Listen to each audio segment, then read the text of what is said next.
రామోజీరావు మనుషుల్లో మంచి చెడులను తప్ప కులమతాలను చూసేవారు కాదని మార్గదర్శి ఎండీ శైలజా కిరణ్ తెలిపారు.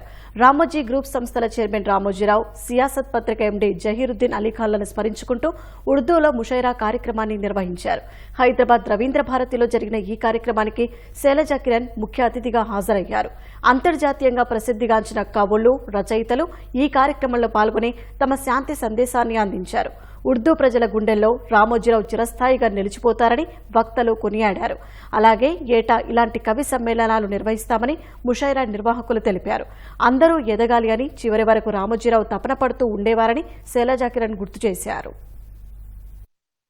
చైర్మన్ గారు ఎప్పుడూ కూడా ఏ రిలీజియన్ని, కాస్ట్ని నమ్మేవారు కాదు. ఆయన అందరూ సమానత్వం ఆయన భావం.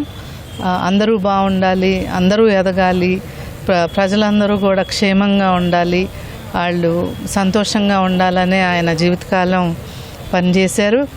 ప్రతి భాషను ఎంకరేజ్ చేసేవారు, ప్రతి రిలీజన్ని ఎంకరేజ్ చేసేవారు.